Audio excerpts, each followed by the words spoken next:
En las mismas vamos a ver algunos conceptos y también algunas pruebas, ¿ok? Entonces, iniciamos en que la biomecánica, déjenme ir a un momentito.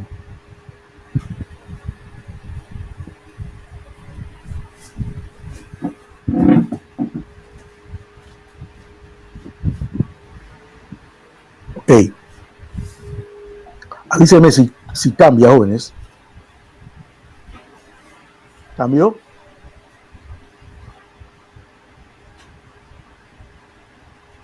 Jóvenes, ¿cambió la diapositiva? La primera. Sí, sí, cambió, profe. Ah, ok, perfecto. Bien, primero que todo tenemos que ver que la biomecánica, como ven, tiene que ver en primera instancia con lo que es estudio de las fuerzas que intervienen en el movimiento. ¿Estamos? Eso es lo que estudia propiamente la biomecánica. Pero ella está, por así decirlo, apoyada por varias ciencias accesorias que le ayudan a ella. Llámese la física, llámese la anatomía, llámese la cinemática, la dinámica, la antropometría, ¿verdad? La ergonomía, todas estas ciencias que apoyan y que le dan información valiosa a la biomecánica, porque ella qué explica, ella va a explicar las fuerzas que intervienen en un movimiento, es decir, eh, podemos decir que serían las acciones combinadas entre las palancas y los músculos, que van a originar entonces un desplazamiento, un movimiento. Vamos, alguien entró, denme y por eso no quería arrancar hasta que no tuvieran todo adentro.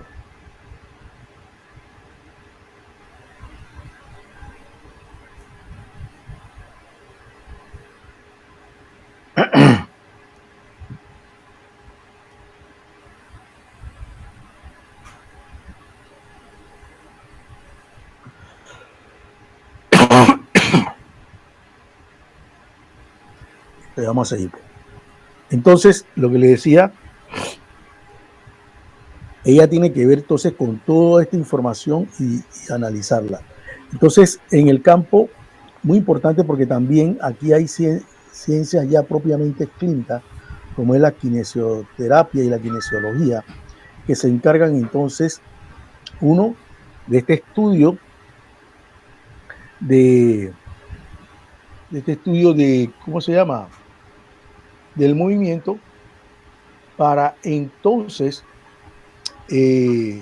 aplicarlos en individuos que tengan algún problema, un problema motor, un problema de desplazamiento o de dolor.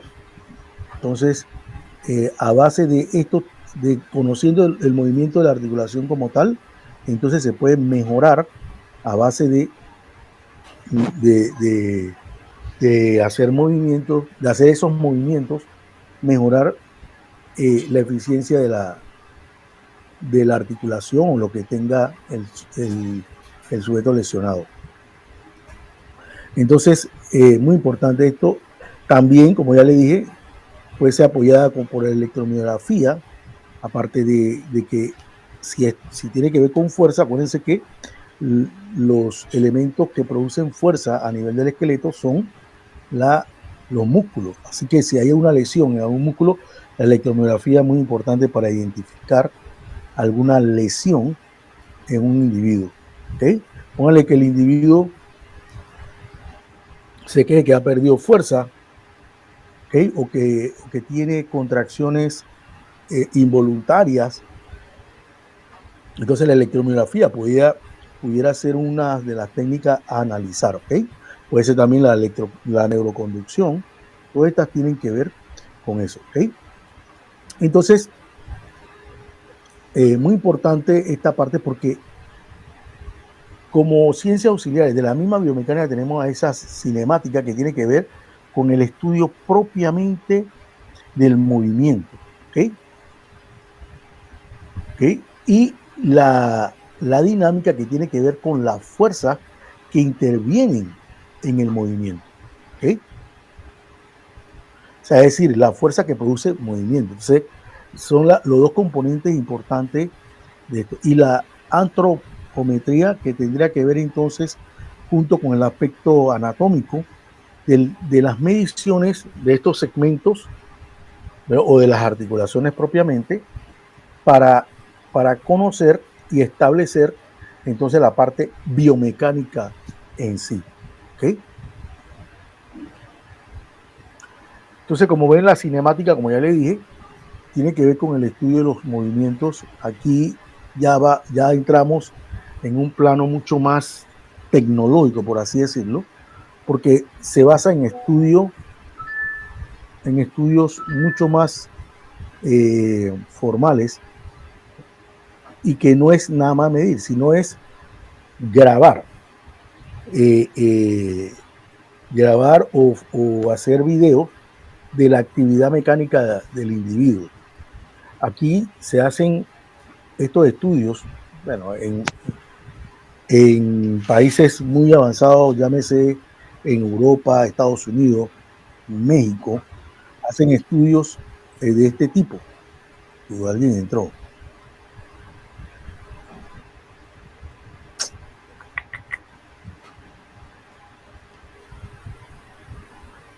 Somos 15, creo que ya no falta nadie, pero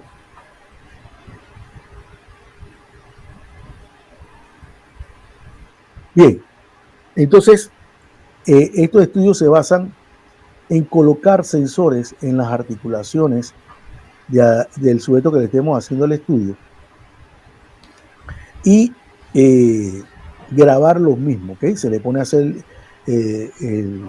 los movimientos o una sesión normal y el sujeto hace su movimiento normal, llámese si es correr, si es caminar, si es hacer bateo en béisbol, pónganse que sea en la rama de béisbol, en donde se le pone a batear y se mide toda la secuencia de movimiento de todos los segmentos corporales que participan en esa acción motora del bateo. ¿Y por qué se hace esto, Ore? Porque con esto se estudia bien el evento de hacer el swing, póngale que es en el béisbol.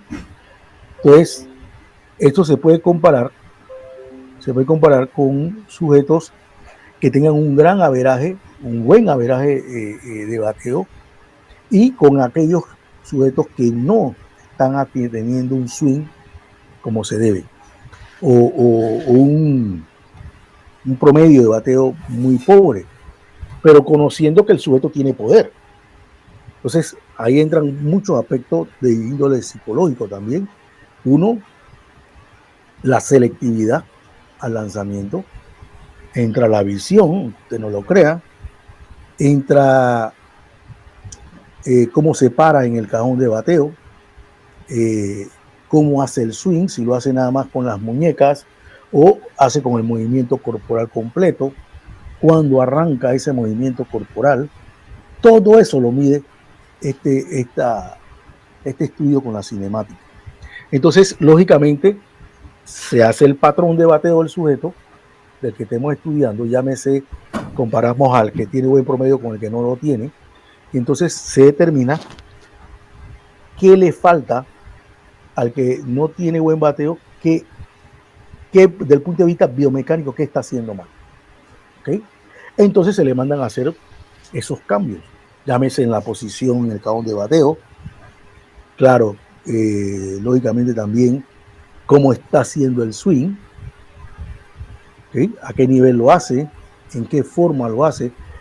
En el momento del swing, ellos también miden la fuerza que está haciendo el sujeto en cada músculo, del giro, hasta los músculos que participan a nivel del tronco. Todo eso lo monitorean en este experimento. Entonces, todo eso está dando valores a la computadora, a la cual entonces lo reconfigura. Y al sujeto puede mejorar su bateo con simplemente mejorar su posición en el cajón de bateo. colocar los pies más juntos o colocar un poquito los pies más separados para que tenga más apoyo y pueda pegar mejor, o levantar un poquito más el brazo al momento de hacer el swing, ¿okay? La forma como agarra el bate, si lo agarra muy flojo, lo agarra muy duro, todo eso se monitorea aquí. Entonces los coaches de bateo, que son los que mejoran el rendimiento de los bateadores, modifican la biomecánica del sujeto, mandándole a hacer ejercicios de swing, modificando lo que arrojó el estudio. ¿Ya? También la experiencia de los coaches también puede indicar hacer los cambios sin llegar a eso. Mira, me parece que estás haciendo el swing muy anticipadamente, ponte un poquito más atrás, o creo que esa parada que estás haciendo no te da buena estabilidad. Todo eso lo puede hacer un coach de bateo, no necesariamente usando estos tipos de estudios.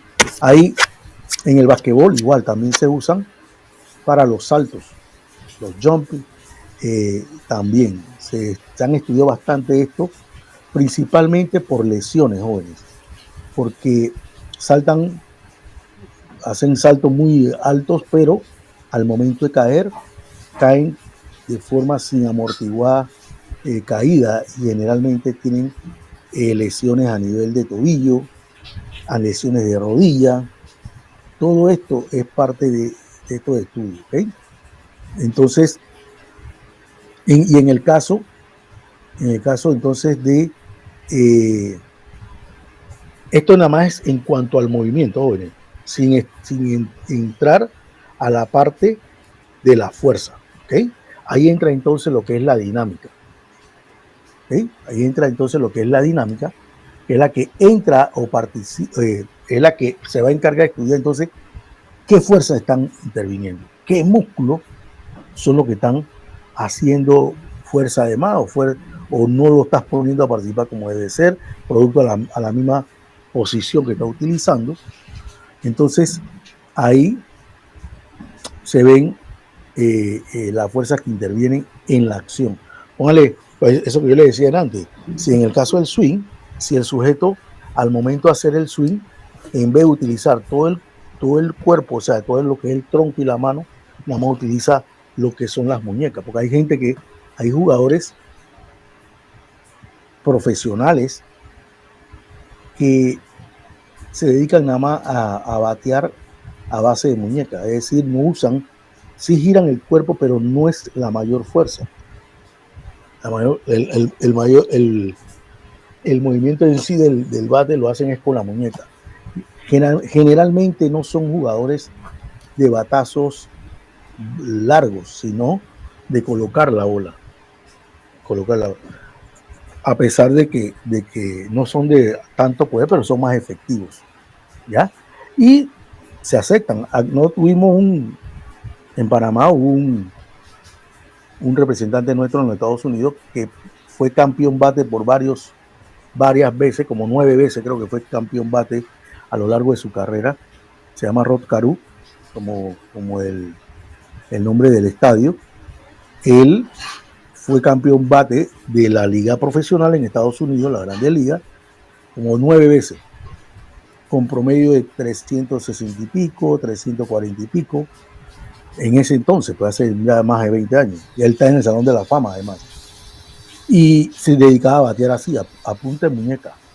Y así a veces tuvo batazos de Grand Slam, de jonrón, a base de esa acción. Lógicamente no siempre nada más batía de muñeca, pero también hacía movimiento de poder. Pero tenía esa facilidad. Y no se fonchaba seguidamente. Era muy selectivo. Muy selectivo. Entonces, eso dice mucho del sujeto. Entonces, como es un tipo que normalmente va a estar en base, generalmente tiene turnos al bate, posiciones de bateo entre el primero y tercer bate. Pónganle. O el noveno bate también lo ponen muchas veces. Porque como es un tipo que va a llegar a base, Si pongo el noveno bate que me llega a base, cuando arranca el primero, si estamos arrancando con el noveno, voy a tener más gente bateando. El primer bate es un tipo que normalmente llega a base, choca la bola. El segundo bate también. El tercer bate, un poquito más de poder, también coloca buena bola. Y el cuarto bate es el hombre de poder del equipo. ¿Okay? Entonces, así se estila. Y se ha usado en el béisbol. ¿Okay? Bien. Ya visto esto, entonces, ya vemos que la biomecánica participan muchas ciencias, pero dentro de la biomecánica vamos a encontrar lo que es la cinemática y la dinámica. La cinemática estudia el movimiento y la dinámica la fuerza. Miren que estas dos ciencias, entonces, estas dos disciplinas forman parte de lo que sería la kinesiología o la kinesioterapia, kinesiología sí, para desarrollar lo que es la kinesioterapia, que es en función del movimiento, que sería la parte de la cinemática, el movimiento que se involucra, entonces, que debe hacer la articulación, se le mandan a hacer ejercicio de movimiento para resolver el problema.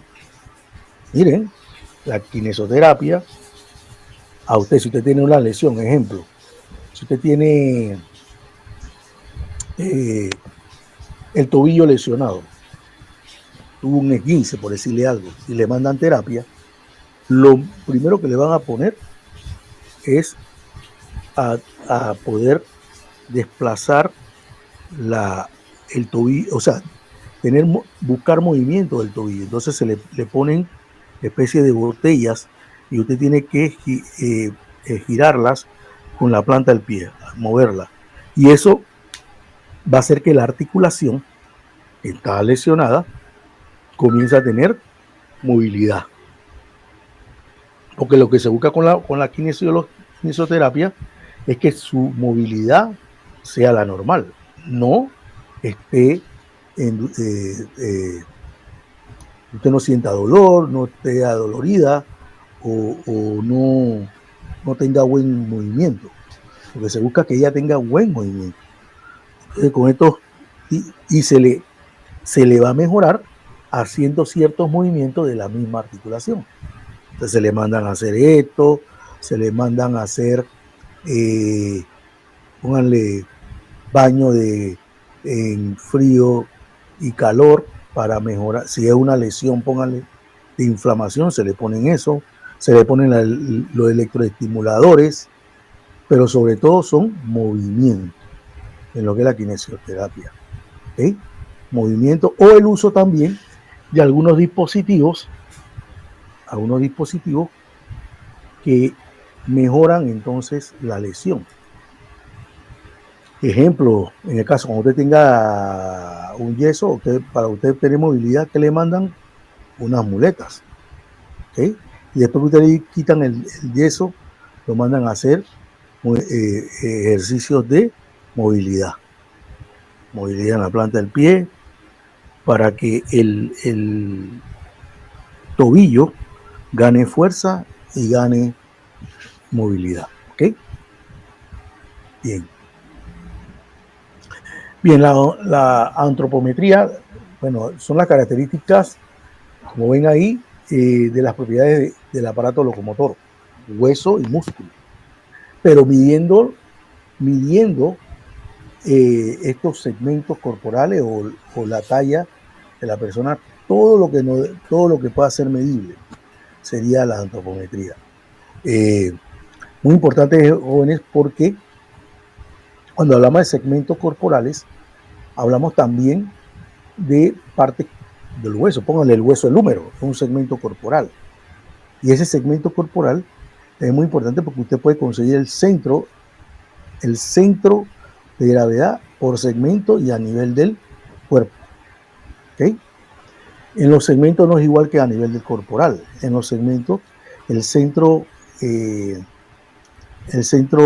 gravedad se encuentra a nivel proximal, está orientado más a nivel proximal de la articulación o del segmento.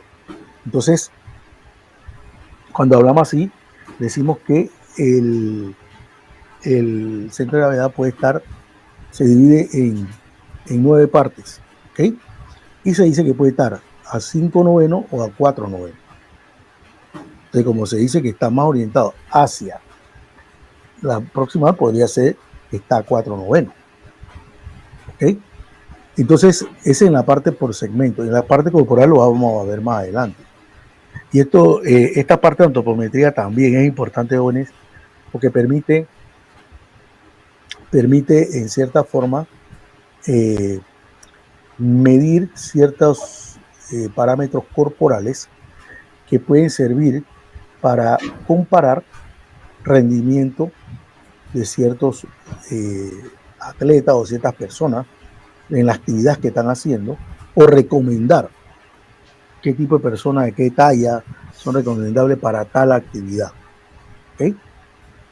Ejemplo, lógicamente, vemos el caso de los que participan jugando basquetbol, que los de más altura, si comparamos el salto que hacen ellos, lo que hacen ellos en comparación a personas de menor tamaño, diríamos que el de mayor tamaño salta más alto, diríamos eso, pero en realidad es lo que es más alto. Quizás ese salto que él hace no es tan alto como pensamos, proporcionalmente hablando, por porcentaje. Pero en cambio usted encuentra individuos de menor tamaño saltando, teniendo un porcentaje de salto mayor, pero que lo ha compensado es aumentando la potencia de salto.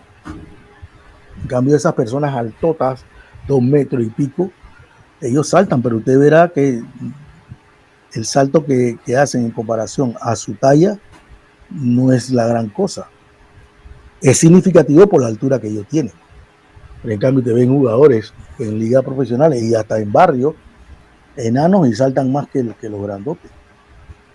En tamaño normal, póngale que la canasta es como 3, 4 veces el tamaño del sujeto y el man salta y la pone ahí arriba sin problema. Pues porque haya desarrollado, ¿verdad?, esos saltos como haciendo mayor potencia, o sea que los músculos del tren inferior están más potenciados para eso, para hacer esa fuerza de reacción del salto. ¿Okay? Eso es muy, muy, muy importante. Entonces, de esta parte de la antropometría también podemos hablar en el campo del laboral, que estos estudios antropométricos anatómicos, porque son medidas anatómicas, han ayudado también a desarrollar en el campo de trabajo lo que es la parte de la ergonomía, que es el uso correcto o la forma de hacer las funciones dentro de un patrón biomecánico normal, es decir, recomendable, vamos a ponerlo así. ¿Por qué? Porque hay personas, por ejemplo, las secretarias, muchas veces no saben sentarse en las sillas. Y lo digo en este sentido porque la posición que adoptan no es muchas veces la recomendada. Usted está apoyándose su espalda con el espaldar de la silla. Y muchas veces estas sillas vienen adaptadas para la misma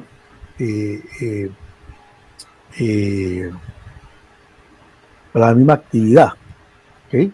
Sillas especiales para secretarias, donde ya tengan su espaldar, apoyen su espalda al respaldar y puedan entonces mover su teclado. Pero ¿qué sucede? Porque nadie le dice, aprendieron, como se dice, de modo silvestre, así que se echan hacia adelante y eso lo que trae es presión a la columna y a los músculos de la espalda. Y eso después de cierta hora en esa posición, lógicamente trae fatiga muscular. Entonces el sujeto se cansa, su rendimiento baja y a largo plazo puede producir lesión que puede ir agravándose, ¿ya? Un problema de ciática, con un problema de disco herniado, un sinnúmero de cosas. Las personas también, otras personas como que estos estibadores, que levantan peso que ellos se la creen que son hormigas, ¿verdad? Que la hormiga levanta 9 veces el peso que ella tiene. Ella puede levantar 9 veces el peso que ella tiene. Bueno, hay sujetos que se ponen 2 y 3 sacos de cemento encima y lo mueven. Ellos no saben, claro, tan joven, robusto, se sienten bien, pero entonces para abajo, cuando viene ya la edad de que ya no hay fuerza para hacer eso así, entonces vienen saliendo las lesiones, que si disco herniado, con agotamiento, dolores de ciática, dolores lumbares, problemas en las articulaciones, llámese, pónganle problemas de artrosia, ¿verdad? Que desgaste en las articulaciones, eso es muy fuerte y muy doloroso además, que muchas veces termina entonces en cirugía, en donde hay que hacerle implantación de prótesis, producto a estos malos hábitos. ¿Okay? Entonces, como les decía, las secretarias, ellas tienen hasta, dependiendo si es una secretaria que usa computadora, entonces, bueno, ya todo el mundo usa computadora, los teclados son de tipo ergonómico, donde en principio deben disminuir la incidencia de lesiones a nivel de muñeca, es decir, que tengan problemas del túnel carpal, ¿okay? En donde ellas pierden, bueno, primero que le dan dolores, se le entumecen las manos y muchas veces pierden fuerza cuando tienen un objeto agarrado, pero también le dan dolores crónicos que muchas veces hasta que las priva de trabajar. Entonces tienen que estar yendo al médico y eso baja la productividad. Hoy. En una empresa eso baja la productividad. De aquí, por eso que están hablándole en ese sentido, en muchas empresas se han desarrollado, ¿verdad?, protocolos de el buen uso o la buena práctica, por decirlo así. Entonces, conociendo la fuerza, sabiendo que para producir movimiento intervienen fuerzas y estas fuerzas trabajan en diferentes planos porque se comportan como los vectores, porque la fuerza actúa tiene un comportamiento vectorial. Entonces, ella trabaja en 3 ejes, de forma vertical, de forma horizontal y en forma inclinada, ¿ok? Son los 3 ejes en la cual la fuerza interviene. Conociendo entonces que hacia arriba, de forma vertical, la fuerza que se aplica es mayor que la que hacemos de forma horizontal. ¿Por qué es mayor? Porque interviene también, tenemos que superar a la fuerza de gravedad que es en sentido contrario. De forma horizontal, la fuerza de gravedad se puede decir que se anula o el efecto de la misma es a lo largo de todo el peso corporal, así que sería uniforme en el cuerpo. Así que podríamos decir que se anula. ¿Ok? De forma horizontal. Entonces, lógicamente, en forma horizontal que es más fácil conseguir el centro de gravedad porque eliminamos en cierta forma la acción de la fuerza de gravedad. Entonces, el centro de gravedad se dice que está al 66% de la talla corporal. ¿Okay? De abajo hacia arriba.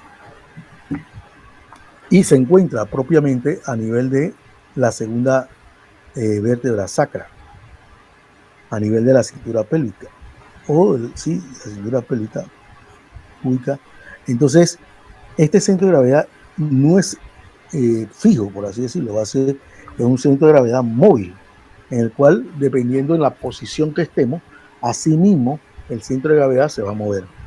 Va a estar de forma vertical a nivel de 66%, pero si yo me inclino, ya ese centro de gravedad no va a estar a nivel de la cintura en sacra 2, sino a lo mejor se va a correr hacia adelante. ¿Ya? Por eso que es muy importante conocer esto, ¿ok? Entonces, ¿qué que es muy diferente al centro de flotación, jóvenes.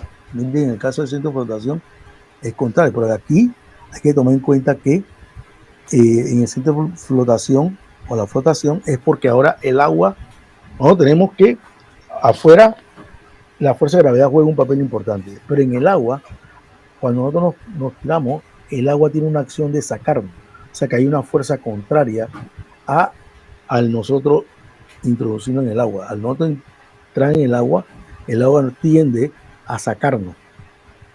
¿Sí? Entonces, se corre adelante porque acuérdense que en los pulmones tenemos aire y eso tiende a elevar nuestra caja torácica. ¿Ya?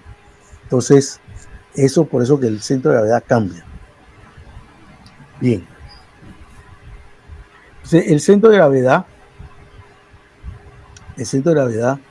bueno, aquí antes de entrar en ese centro de gravedad, aquí lo que dije antes, lo del movimiento que se da producto a la acción de la fuerza en varios planos, ese plano horizontal, el plano inclinado y el vertical. ¿Ok? Entonces, ese movimiento, ya yo dije que se hace a través de la acción de las articulaciones, las cuales son de varios tipos, ¿verdad? Son móviles, inmóviles, o inmóviles, móviles, semimóviles y móviles. ¿Okay? Las inmóviles son las sinartrosis, que son los huesos del cráneo.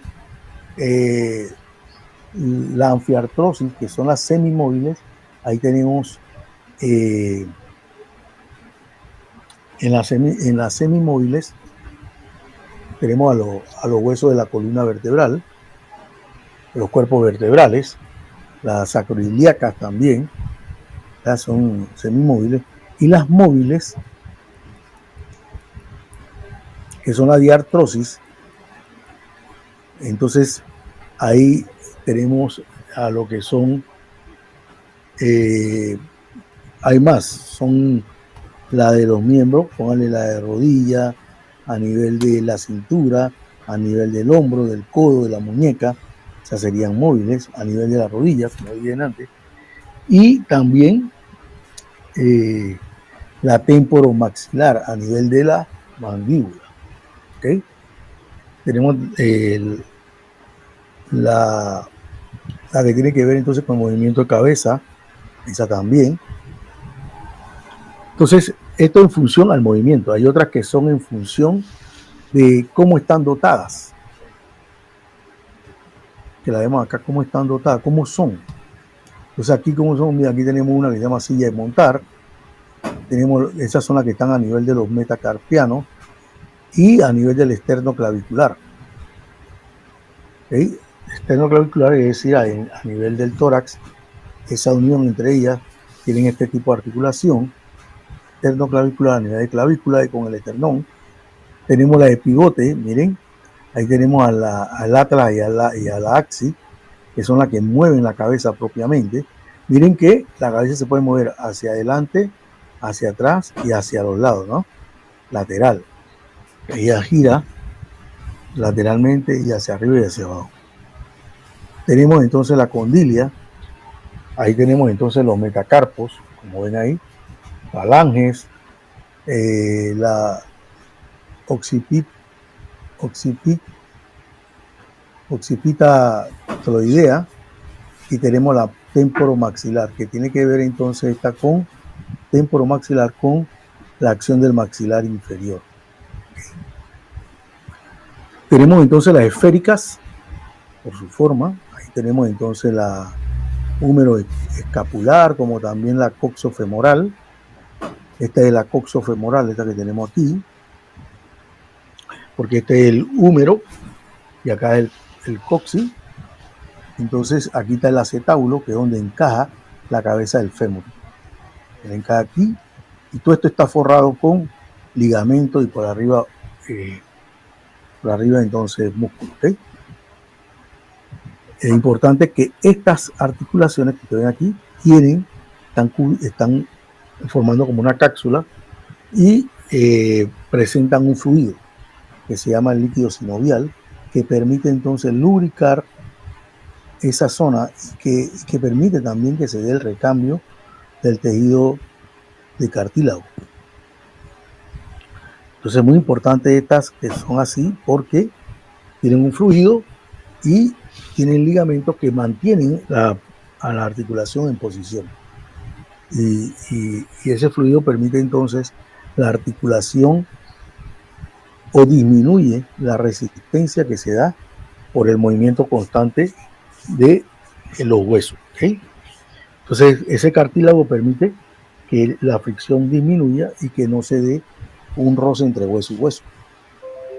¿Ya?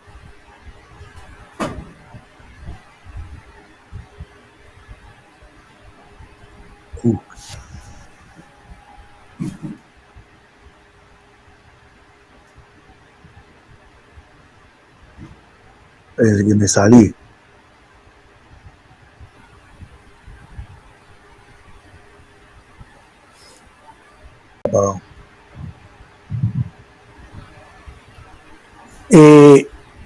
Como decía, la acción de estas articulaciones, las acciones de ellas, cuando yo me refiero a acciones al movimiento, si es flexión, extensión, ese movimiento se da producto a la acción de músculos.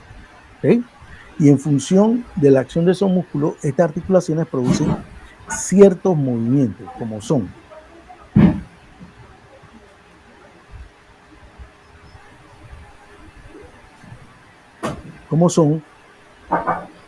los movimientos de aducción y aducción.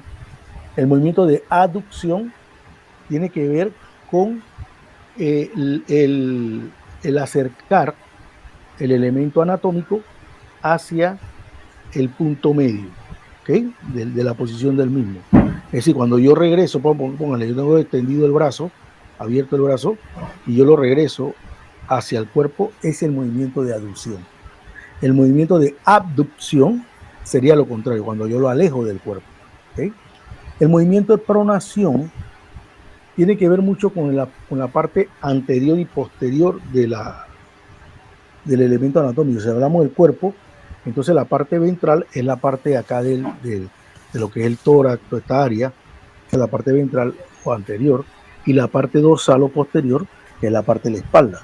Entonces, en la pronación, la parte ventral iría hacia abajo, o sea, nosotros estaríamos acostados boca abajo, o con la palma con el brazo, con la palma hacia abajo. Si la palma la tenemos hacia abajo, entonces eso es pronación. Si nosotros ahora deteniéndola hacia abajo y la volteamos, la palma, o nosotros nos volteamos boca arriba, esa es una posición supina. ¿Okay? En los movimientos de versión e inversión, eso más que se usa para la parte plantar. En la parte plantar, si nosotros vemos la parte externa de la planta, o sea, que da hacia afuera, si yo levanto, si yo piso con la planta del pie, yo piso más con la parte interna que la externa y la externa se me queda como levantada, entonces hablamos de eversión. Si hago lo contrario, el movimiento contrario, entonces hablamos de inversión. ¿Okay? Ahora le voy a enseñar una imagen ahí. El movimiento de flexión y extensión tiene que ver mucho con la disminución del ángulo de la articulación. Ejemplo, el brazo. Si yo tengo el brazo extendido en reposo, ahí lo tengo normal. Para hacer lo que es la flexión, yo debo levantar el brazo, el antebrazo, y irlo levantando, y así entre el brazo y el antebrazo, el ángulo que hay entre ellos dos se va cerrando. Primero tenía un ángulo bien abierto cuando estaba extendido. Cuando yo hago la flexión, que yo levanto el brazo, entonces yo voy cerrando el ángulo. Eso es la flexión. Cuando el ángulo entre la articulación se va disminuyendo. Cuando el ángulo aumenta, hablamos de extensión. En la circunducción sería un movimiento circular alrededor de un eje.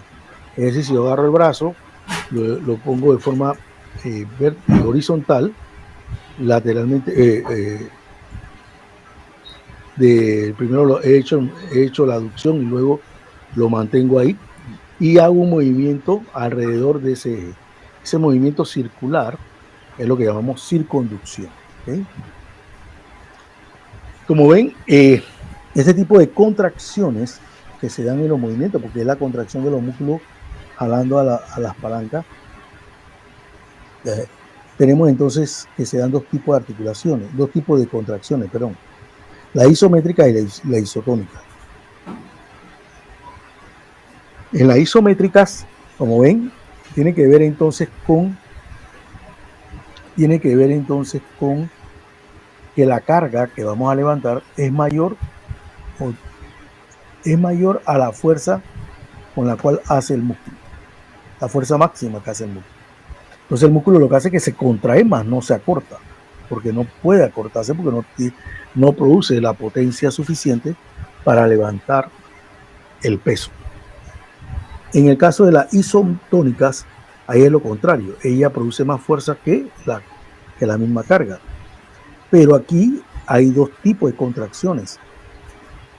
La contracción concéntrica y la contracción excéntrica, perdón. Todo esto están dentro de una categoría de contracción que es las contracciones isocinéticas. ¿Okay? Entonces podríamos hablar de contracciones isocinéticas, que sería esa contracción máxima. O sea, hay contracción isocinética de concéntrica y hay contracción isocinética excéntrica. La concéntrica es con la cual nosotros hacemos el trabajo positivo, es decir, que es donde se gana fuerza, potencia, es donde podemos ganar eso. Y se gana entonces también en el músculo más mitocondria, se mejora el suministro de oxígeno, un sinnúmero de cosas, nutrientes, pero principalmente ¿qué es? Que con la concéntrica yo hago el trabajo positivo y en la excéntrica hago trabajo negativo, que es la de desacelerar los movimientos. Es decir, si yo estoy haciendo una flexión cargando con un halterio de 15 libras, ¿okay? Cuando yo lo levanto, yo siento el peso de la pesa, pero al bajarla, yo siento el peso, pero en menor, y el movimiento lo hago lento. Entonces, esa acción hace que el bíceps trabaje y que el tríceps también trabaje.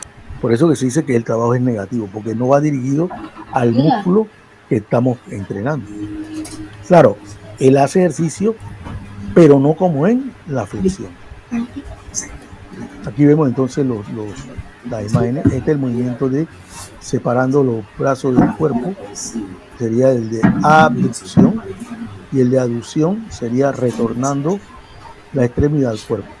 Aquí vemos el de flexión, que lo estamos viendo en función de el tórax con respecto al miembro inferior, cómo se cierra el ángulo. ¿Okay? También podríamos hacerlo aquí a nivel de la rótula. Si yo flexiono aquí la rótula, también voy a disminuir el ángulo. Entonces, si vemos con relación al tronco con el pie, lo que estamos viendo, con el pie no, con el miembro inferior, lo que estamos viendo es una extensión, está aumentando el ángulo. Al llevarlo hacia atrás, aumenta más el ángulo. ¿Okay? Aquí tenemos el movimiento de eversión con la parte lateral del pie, miren. De la parte lateral, entonces hacia afuera. La pisada se está dando más con la parte interna que con la parte externa. Y en el otro lado, en la inversión, entonces lo que se está levantando es la parte interna. Se hace más contacto con la externa, pero la interna es la que se está tomando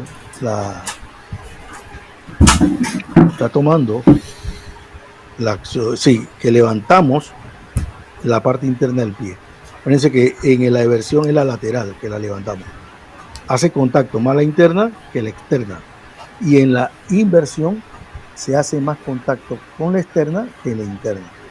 Entonces la interna la vemos como que estuviera levantada. Y eso es la inversión. ¿Okay? Eso es muy importante porque para lo que es postura, jóvenes, la postura corporal, que tiene que ver mucho con la pisada, mucha gente puede tener estos problemas en la pisada. Presentan inversión, eversión, o estos movimientos de inversión, eversión conjunto con la pronación, perdón, sí, con pronación y supinación. Eso es muy importante también manejarlo. ¿Okay? Entonces acá tenemos la pronación. Miren lo que le decía, la palma de la mano hacia abajo, o si usted está acostado, pecho hacia abajo, sería pronación, y acá palma hacia arriba sería la supinación, y ahora pecho hacia arriba sería supinación. ¿Okay?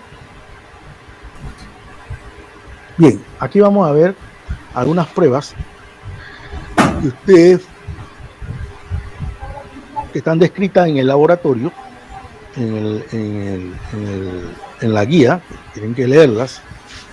Ahí están esas pruebas, como es la prueba de flexibilidad, que tiene que ver entonces el grado de movilidad suya a nivel corporal, cómo usted puede mover esos segmentos corporales.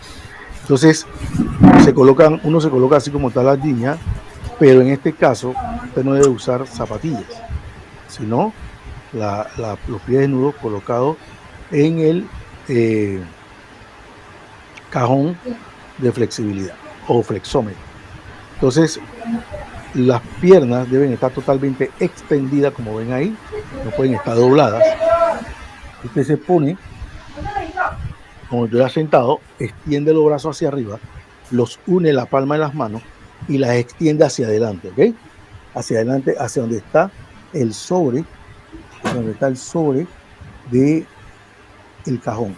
O sea, aquí arriba hay una escala, ¿verdad? Una escala, y hay una guía móvil. Esa guía móvil con las manos usted debe extenderla lo más que usted pueda, haciendo esa flexión corporal. ¿Okay? Usted la extiende todo lo que usted pueda hasta donde lo máximo que pueda extenderla y flexionarse. Entonces, cuando usted hace esa acción, eso le va a dar un valor. Ese valor se va a comparar con una tabla, la cual le va a decir si usted tiene flexibilidad excelente, muy buena, media o pobre o muy pobre. ¿Okay? En otras palabras, le está diciendo que usted va de una piedra a una hoja. ¿Okay? Una piedra, un tronco, una rama, una hoja. Por decirlo así, en cuanto a flexibilidad. ¿Ya? Otra prueba que se hace es la prueba de Armstrong, que es una prueba que se utiliza para medir el volumen de oxígeno máximo en una persona. Entonces, esto va a estar en función de una velocidad y el tiempo. Entonces, la persona se pone a una velocidad de 8 metros por segundo, si no me equivoco. 8 metros por segundo, si no me equivoco. Entonces, la persona, 8 metros, 2 es. La persona va o caminando o trotando, como mejor le parezca. Va ahí. Entonces, a los 3 minutos de estar ahí, se le manda a aumentar la inclinación de la banda sin fin o la banda caminadora. Entonces, al elevarlo 2%, eso está creando un poquito más de resistencia al movimiento. ¿Okay? Entonces, después de los 3 minutos, cada 2 minutos usted lo eleva 2% en cada oportunidad, cada 2 minutos, hasta que la persona se canse y ya no quiera seguir. Ese tiempo que usted le presta, entonces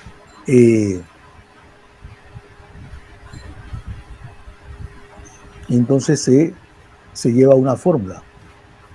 El tiempo se lleva una fórmula, y en la fórmula entonces usted va a sacar el volumen de oxígeno de esa persona. Entonces, entre menos tiempo, lógicamente, menos volumen va a tener. Entonces, eso lo va a llevar a una tabla la cual le va a permitir establecer por edad, cuál es su condición. ¿Okay? Entonces, esa fórmula, en el caso de la máquina sin fin, es el tiempo por 1,444, cerramos paréntesis, más 14,99. Miren la fórmula. Tiempo, o sea, VO2 máximo es igual, entre paréntesis, tiempo por 1,44, que es una constante, cerramos paréntesis, más 14,99. Esa es la fórmula para sacar el volumen de oxígeno máximo. Hay otras pruebas, ahí en la guía como tal, el test de King College, que tiene que ver con subir un escalón, subir los pies, pero para eso se usa un metrónomo, que es un aparato que nos va a estar dando el tiempo en la cual debemos subir, bajar, subir, bajar, subir, bajar. Entonces, no se trata de colocar un pie, subir el otro, bajar el pie, bajar el otro, y así sucesivamente. Durante 3 minutos. A los 3 minutos, después de 5 segundos, usted mide la frecuencia cardíaca hasta que la persona regrese a su estado original. Miren que está un poquito diferente al Amtrak, que miden lo mismo. Pero en 3 minutos el sujeto va a terminar agobiado. Entonces, a los 5 minutos, usted mide la frecuencia cardíaca hasta que la persona regrese a su estado original. ¿Ya? Entonces, eso también,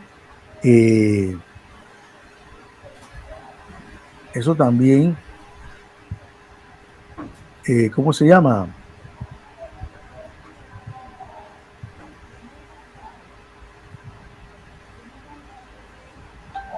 Eso también permite entonces medir el volumen de oxígeno máximo, el test de King College. Ustedes tienen en la guía una, ¿cómo se llama?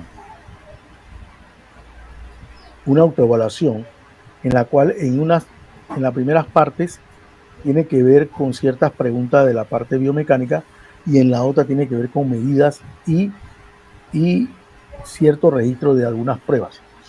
Ejemplo, las pruebas que pueden hacer en casa pueden medirse la talla en una máquina, la talla, el peso, la medida del muslo, la circunferencia del muslo.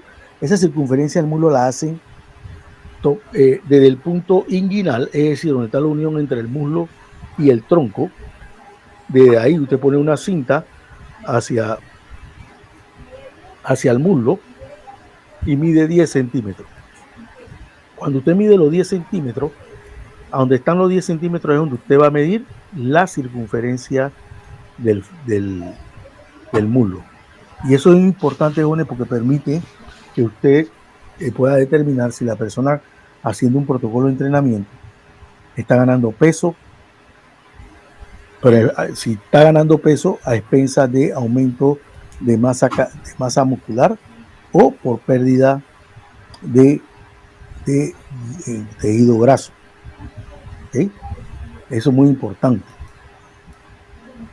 También hay otras medidas que se usan, como son los pliegues cutáneos. Esos pliegues cutáneos se usan lo que se conoce como un caliper. Usted se lo pone a nivel de la cintura. Usted agarra un pliegue de piel, lo sujeta con los dedos y pone el caliper ahí. Él va a medir el grosor de ese pliegue y le va a indicar un índice de masa muscular. Hay pliegue cutáneo a nivel de cintura, a nivel de escápula, ¿okay? A nivel del brazo. Todos esos pliegues se miden y hacen una suma. Con uno no puede sacar, pero uno hace una suma con todos para sacar un índice corporal de la persona. ¿Okay? Entonces, como decía, ustedes van a medir, pero van a ir llenando esas hojas. En algunos casos van a tener que usar la guía de teoría para conseguir los datos, y en otros ustedes tienen que hacer, por ejemplo, lo que es push-up, lo que es el salto longitudinal, el salto el Sargent, salto vertical. ¿Qué más?